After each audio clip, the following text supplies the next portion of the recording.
Hello everyone and welcome to Austria. We are psyched, only 4 more races to go in the DTM season, and the DTM season is super tight. We've got 5 drivers within 15 points leading the championship basically, and they're fighting for the title. And the weather today, it's cloudy, it's a bit chilly. Let's see if it's going to stay dry or not. I think for the qualifying it will probably stay dry. It's going to be definitely interesting with the weather.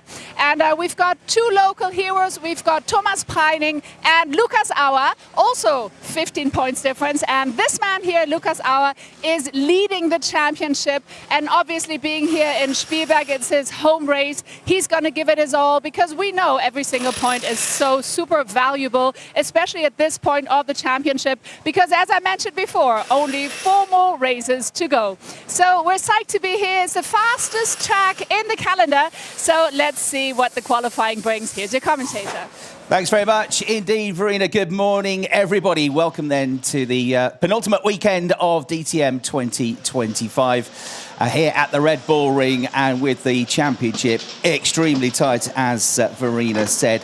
Technically, with 4 races to go, we've still got 17 drivers that could win the championship. That will be whittled down across the course of this weekend, but just 6 points covering the top 4. Lukas Auer, though, Jack Aitken, Ian Nguyen and Jordan Pepper, the top 4 in the championship. None of them have been on the podium before here in the DTM at the Red Bull Ring, so that's a concern. Obviously, Jordan Pepper wasn't racing full-time last year, but for Auer, Aitken and Nguyen, they haven't got particularly good records here. Thomas Preining, 5th in the championship, has got a good record here, won in 2022. Was on the podium last year with a third place finish, was on the podium in 2023 as well. And Maro Engel, who's 6th in the championship, has had a couple of podiums here in recent times as well. The form driver, absolutely no doubt about it, is Ian Nguyen, with those double victories that he picked up at Sachsenring, projecting him right into the thick of the championship fight. We had an unusual day yesterday in free practice because the first session was very wet and eventually just about started to dry up in the last 5 or 6 minutes of the session. So we didn't learn too much from that. And then we had a dry second free practice session. However, there were a couple of stoppages. One because Timo Glock, who'd missed the first session completely in the McLaren with a turbo pipe problem, that had to be fixed. So he missed the first session, went out for the second session, did 3 or 4 laps, and then had a massive blowout of smoke down the back straight between turns 3 and 4.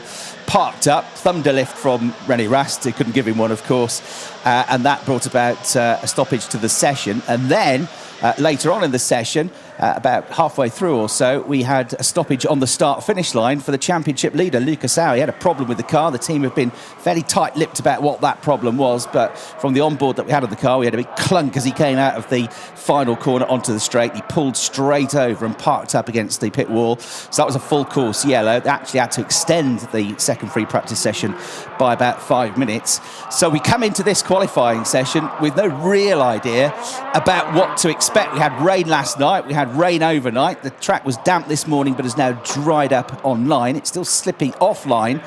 So it's a venture into the unknown, really, more than ever for these drivers coming up in this 20-minute qualifying session. All we can tell you is that when it was dry and when they were running in the second free practice session, the BMWs looked good. René Rast and Marco Wittmann were the fastest 2. They were only split by just over half a tenth of a second. And Gilles Magnus was 3rd quickest in the session, doing an excellent job in the Come To You Racing Aston Martin. So they were the 3 quickest. Jordan Pepper, Arjun Maini and Ian Nguyen were 4th, 5th and 6th in that interrupted session yesterday. Nice and dry now, though, and the cars will head out. What the normal format here is that they'll go out, do a recce lap, try and get some heat into the tyres, come back to the pits, let that heat soak through from the brakes to the tyres, and then all hell will break loose for the last 6 or 7 minutes of the session. It is supposedly harder to get temperature into the tyres at this circuit than at many others, and that's not a good factor for Mercedes, because while the car is kind to the tyres in terms of long distance and race duration, and it isn't a problem, they do take a little while to get some heat into the tyres. So that might be a bit of a tricky qualifying session, particularly as it's not that warm, not that grippy out there for the Mercedes. So we'll see how it all pans out. Last year, Arjun in a Mercedes was on pole position for HRT, his maiden pole position, went on to get 2 podium finishes. And we had a damp first qualifying session 12 months ago, and Max Powell was on the front row of the grid. So I wonder if we might get something slightly unusual today. We have got 1 or 2 dark clouds around. It's very atmospheric as we drove into the circuit around about 2 hours ago, an hour and a half ago. Lots of low cloud around as you come into the circuit, so it could be a bit volatile, the weather today. There might therefore be a bit more keen than normal to get out there and try and get some laps in, just in case it spots with rain at some point. So welcome to the Red Bull Ring, this fabulous circuit, this venue, which the history of racing around this part of the world dates back to the 1950s, to the nearby airfield, which was turned into a temporary racetrack at Zaltweg, but it became a permanent venue at this spot in the late 1960s. They hosted Grand Prix all the way through the 70s and most of the 1980s. Then the circuit changed from the Oostenrijk ring to the A1 ring, was redeveloped, and then developed again in 2011 to what it is now, this fantastic facility, the Red Bull Ring. DTM was actually the first major championship to come and race that year when it reopened as the Red Bull Ring. And we are delighted to be back here for the penultimate weekend of the season. So let's introduce ourselves. My name's Chris Hartley. I'm here in the commentary box overlooking the start-finish line. And to my right, it's a good morning to Brian Oliver.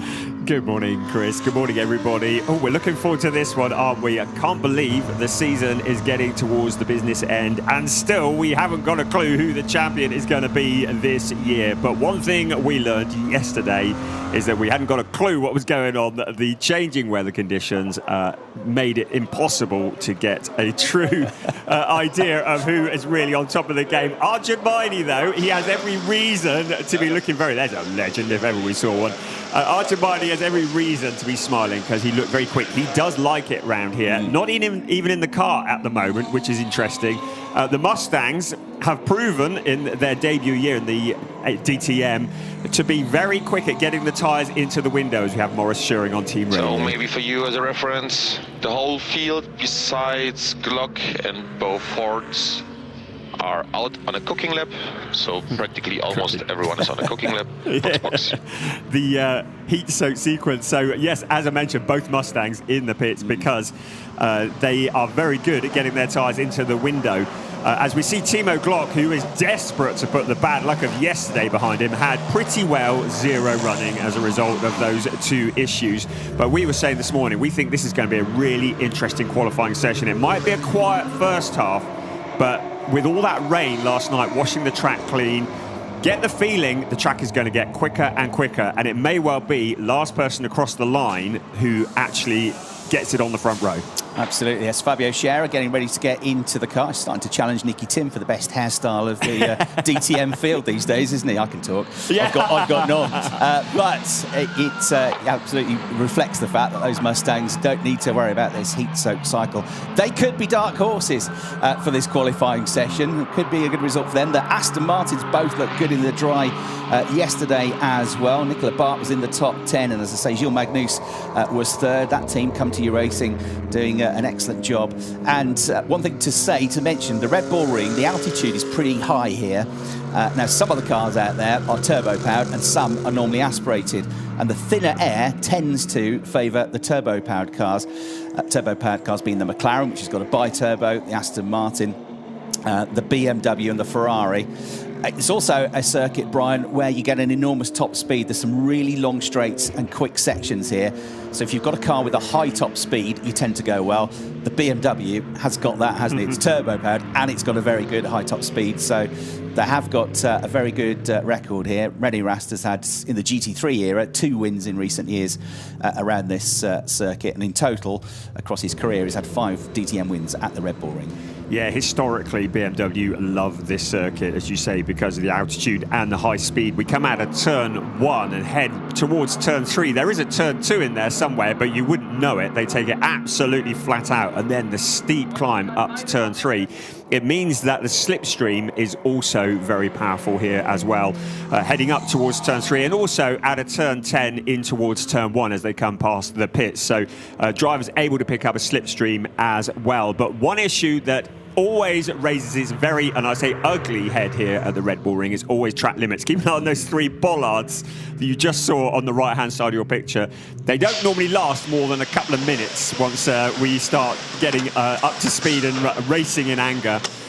But track limits, always an issue, and you may well see drivers losing lap times if they exceed track limits. Not just the lap they're on, but potentially, if they exceed track limits in turn 9 and 10, they can lose the next lap as well, because they are seen to have gained an advantage on the entry into the subsequent lap.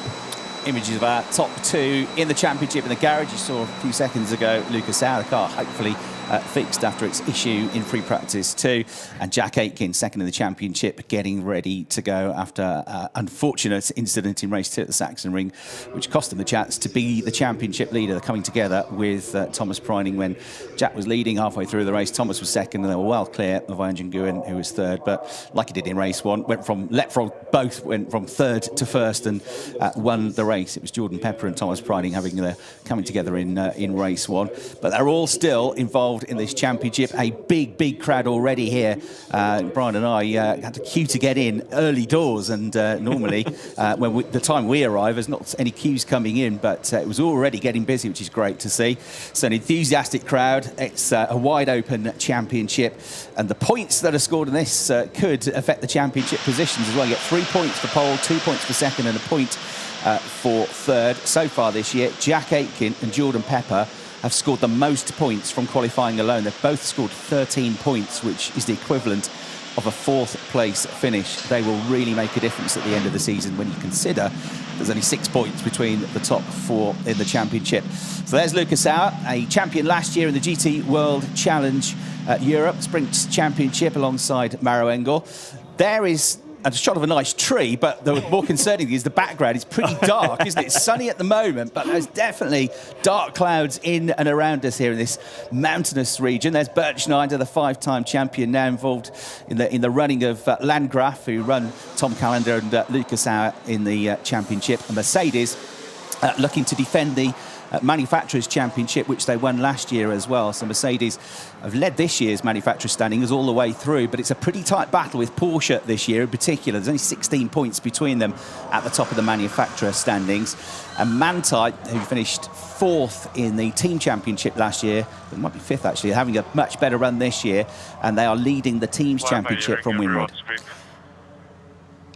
So Jordan Pepper's team radio there. At the moment, well, I was going to say nobody out on track, but I've just looked out the window and I see Maro Engel's just pulled onto the pit lane. So this has become customary in the DTM, with cars doing their first installation lap, then coming into the pits, the heat that they've generated on that lap from the brakes, moving through the rims and into the tyres and helping to warm the tyres up. They do actually blank off the brake discs for that formation lap, and it generates a lot of heat, and it really helps to get the tyres, start to get them into the window. Now, with 11.5 minutes remaining, suddenly the pit lane is alive. There are cars coming out, no tyre warmers allowed, so now it is the build laps, the chance to weave, to slow, to speed up, not too much, but to get out on the track and to generate the heat into the tyres, into the brakes, and then the push laps, which will come in just a few minutes. You saw the graphic on your screen briefly, car 84 under investigation for speeding. That is in fact pit speeding, so Tom Callender under investigation. There is a speed limit in the pits, and he may well have exceeded that. It's 50 kilometres an hour. And every kilometre an hour over that, you get a fine, and it becomes more and more the more kilometres an hour over it you are. Team radio from Timo Glock. Radio check, radio check, radio check. Everything is working. That's music to his ears. Everything is working, because nothing was working yesterday for Timo Glock, who's had an unfortunate season. There he is, heading out on to the circuit. So in terms of the way they're going out, I'd say they're going out a couple of minutes earlier, 2 or 3 minutes earlier than they have tended to go out this season, which shows, A, that they know that it takes a bit longer to get the heat into the tyres around this circuit. B, there's maybe a little bit of a worry about those dark clouds that are not too far away from the circuit, and whether it might just spot with rain a little bit. But also the fact that that track is not absolutely at its best yet. It's been dried out by a couple of sessions prior to this, but it's still damp offline, and it should get quicker and quicker as more and more rubber gets laid down, more heat gets laid down. and it gets a little bit drier off the line as well.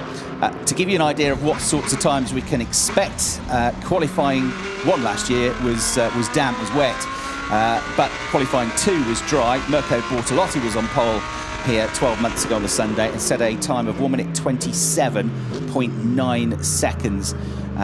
So that was the fastest lap that we had yesterday.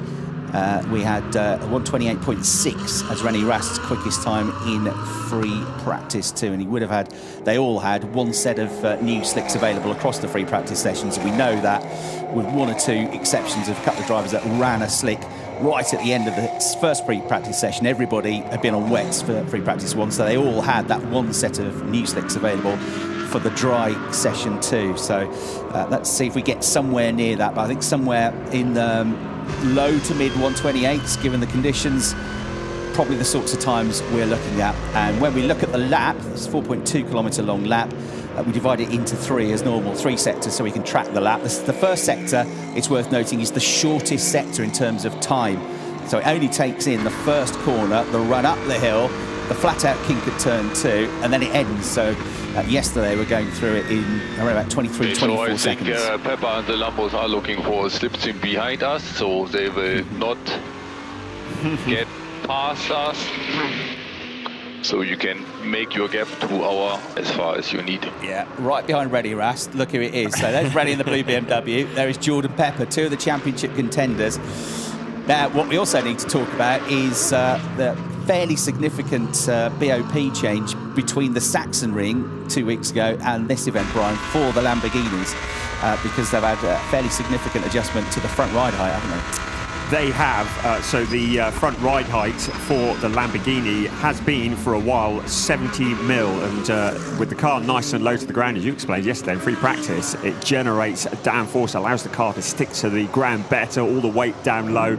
And certainly at one point it looked like the ride height was going to be changed on the Lamborghini at the front to 105 millimeters. So actually they've moved it to 85 now, having reviewed it again. Still 15 millimeters increase. You might not think that's very much. That makes all the difference. And certainly Gottfried Grasser at Grasser Racing was very frustrated. He said all the testing, all the setup work we've done is very much out of the window because we're having to, in effect, start again. That 15 mil increase in ride height, lifting the front of the car up, changing the whole dynamic of how the car handles.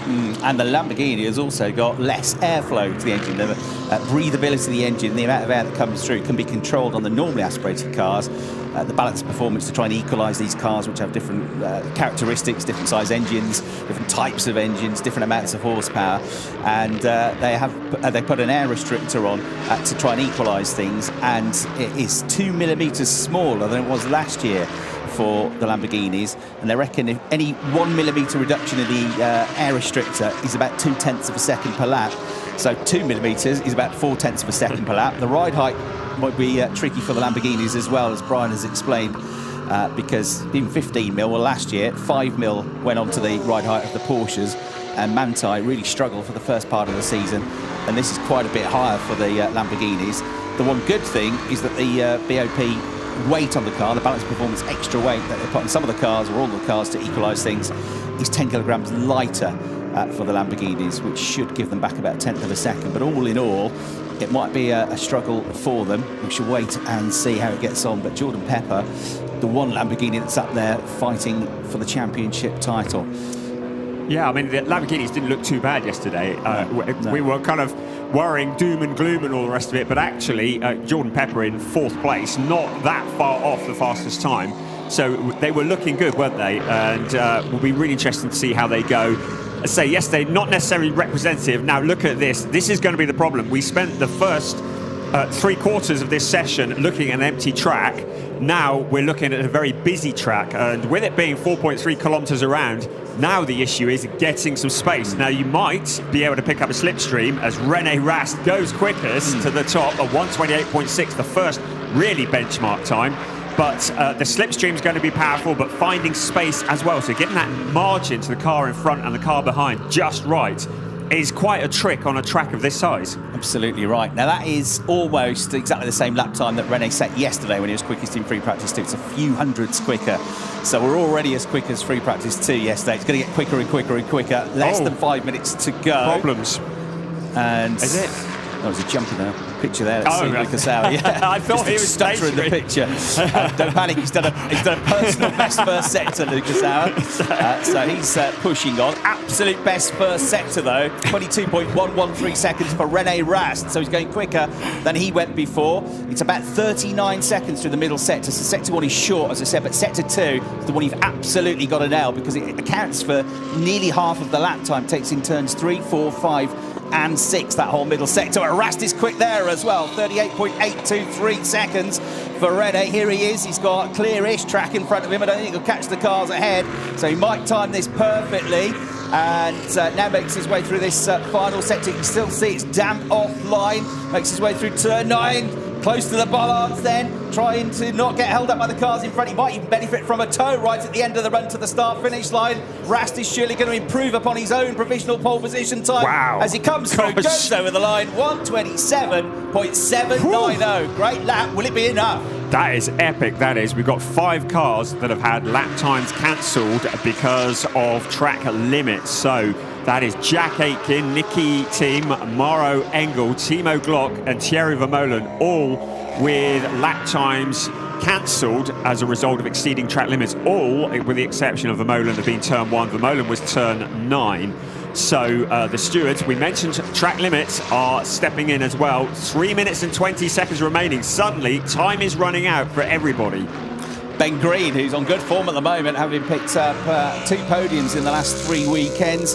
Ben up to 2nd place in the first of the Emil Frey Racing Ferraris, 128.090, exactly 0.3 of a second away from Rene Rast. Marco Wittmann in the other BMW is 3rd quickest. Magnus in the Aston Martin continues to impress. He's 4th. Thierry Vermeulen and Jack Aitken, 2 more Ferraris in the top 6. Arjun Maini is now pulling the trigger. He's done personal best through sector 1, a personal best through sector 2. Look at Bortolotti, who was up in the top 10 yesterday in free practice 2, has gone into, well, he was 11th, he's down to 12th place now as others improve. Mine, he can only manage 11th on his first push lap in the Mustang, which is just running through your shot at the moment. But pretty much everybody out there setting green sector times, doing personal bests.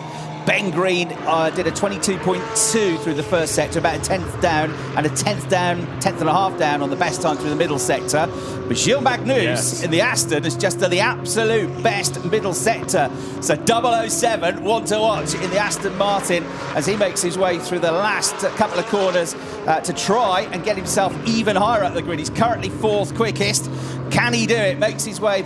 It comes out, he's got Marco Wittmann behind him as well, who's also in a good lap. Let's see what Magnus can do. He comes across the line, he gets 1 place, he goes up to 3rd, but Marco Wittmann goes on to provisional pole position ahead of his teammate with a 127.709, 81 thousandths of a second quicker than Rene Rast. Ben Green 3rd because Magnus's time, I think, has been deleted for track limits.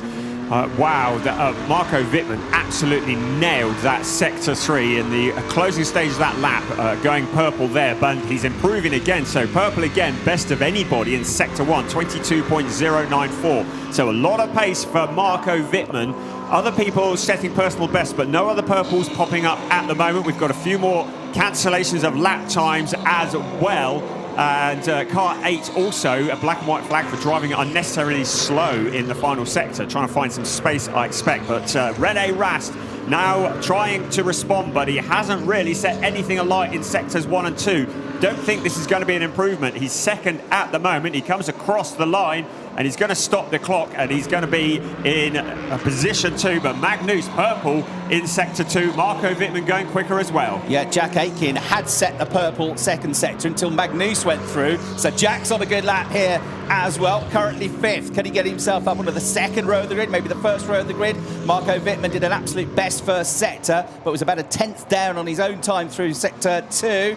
It comes Aitken to come through and goes 3rd quickest then. So the driver 2nd in the championship. That could be a championship point coming his way. Marco Wittmann is another quick lap, but slightly slower than before. 127.829. Magnus, if you can keep the lap this time around, has gone up to 3rd place though. Excellent effort. He's 3rd. Aitken is down to 4th place, but Marco Wittmann Absolutely fantastic. 1:27.709. He actually lost the last lap he did, which was a good one. It didn't matter because it wasn't his best.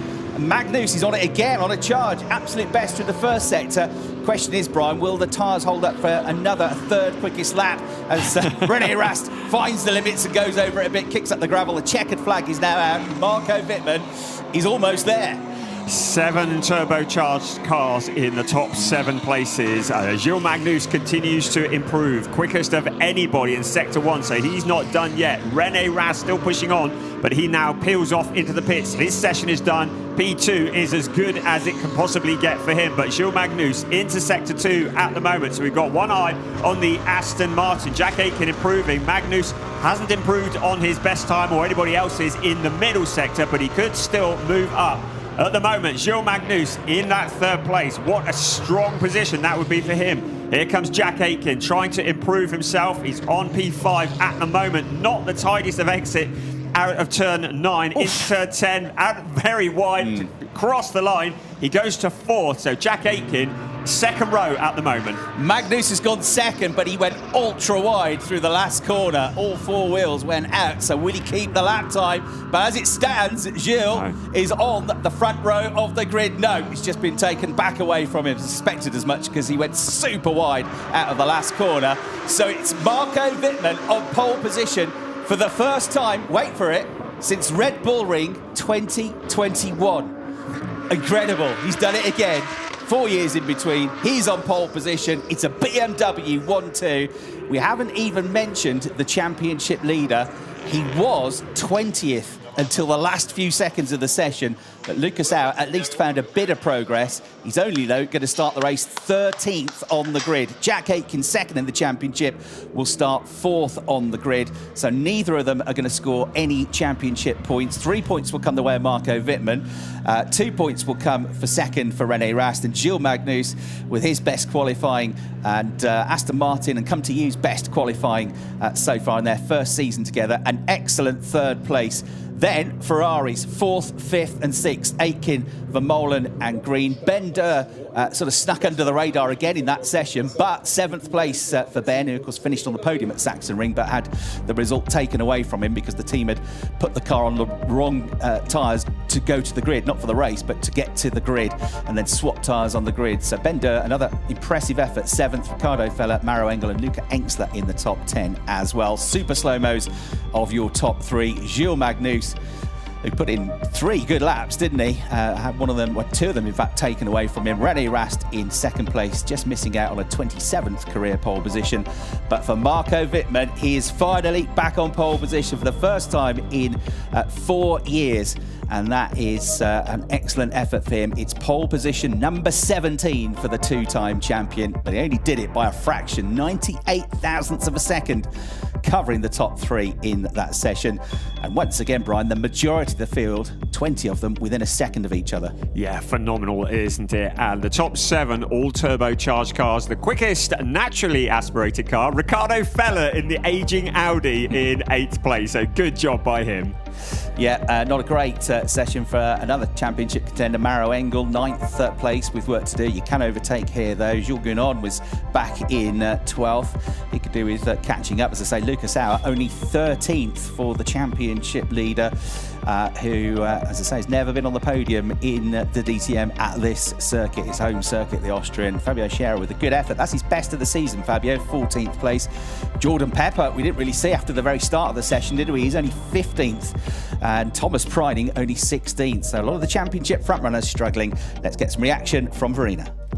And I'm here with the pole setter, Marco Wittmann. Congratulations, a fantastic qualifying for you. Rumors had it before that BMW would be very strong here in Spielberg, especially in dry conditions. So you did it, congratulations. You've got to be excited about that.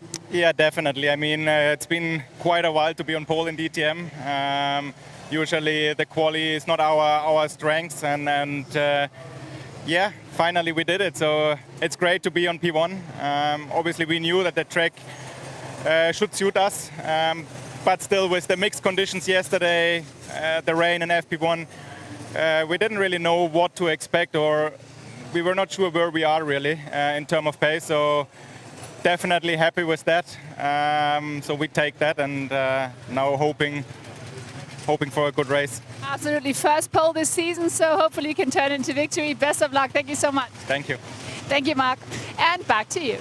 Thanks, Verena. Yeah, they really have timed this well because BMWs tend to have not so good Saturdays and much better Sundays. They've given away a lot of points on Saturdays. For example, René Rast, 7th in the championship.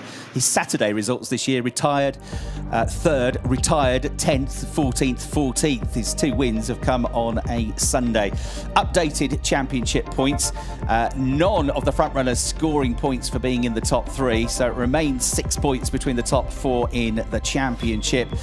Marco Wittmann, of course, moving up a little bit with those 3 points that he scored. So he's now tied for 8th place with Jules Gounon, but with better podium results. Jules Gounon still classified 8th in the championship. Marco Wittmann up there. And René Rast, of course, picked up a couple of points, which has edged him a little bit closer to Thomas Preining. So it's even tighter in this championship fight than it was before, Brian. Yes, and I think the BMWs will want to literally make hay while the sun shines. We might have rain tomorrow. Absolutely. Right, let's get some more reaction from Verena. And I'm here with a man who is the 2nd time he's in top 3 in qualifying, René Rast, and also 19 points behind. So actually from this point, only 4 more races to go in this season. So anything is still possible for here. So I guess you're happy about this result. Yeah, definitely. I mean, Red Bull Ring is our track. We knew that from the get-go. Now we are 1 and 2 in qualify, and our championship rivals are more or less behind us, far behind us, some of them. So today it's time to score some big points and hopefully, yeah, get ahead of them in championship. Right, you're going to push hard, I'm sure. Thank you so much, René. Back to you. Thanks, Verena. He's absolutely right. They've got to take advantage of this, the BMWs. They're in the perfect position.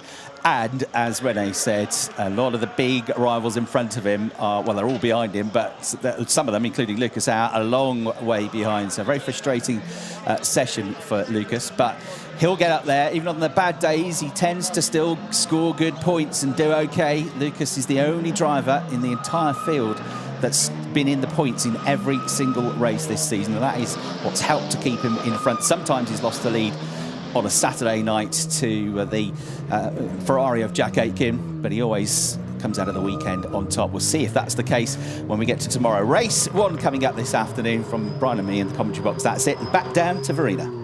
And I'm here with Jules Magnus, who will be starting in P3. So excited about this result? Yeah, for sure. I mean, again, a P3 in quali, just like Nürburgring. It shows that we are going the right way as a team, working very hard to get the car better, to get us better, to get better as a team, and it's paying off. And speaking of paying off on P3, anything is possible for the race. So how tough is the race going to be, and how much are you looking forward to it, starting in such a good position? For sure it's going to be tough. We know these BMWs are going very quick this weekend, like always. So yeah, it's going to be tough. We worked a bit on the tire deck. We worked on the tire degradation since the last few races. Should be a bit better. So I'm looking forward to the race. Let's see what we can do. All right, well, thank you so much, Jules. And now here are the highlights. Enjoy, and we'll see you later for a very exciting race here at the Red Bull Ring. Don't miss it.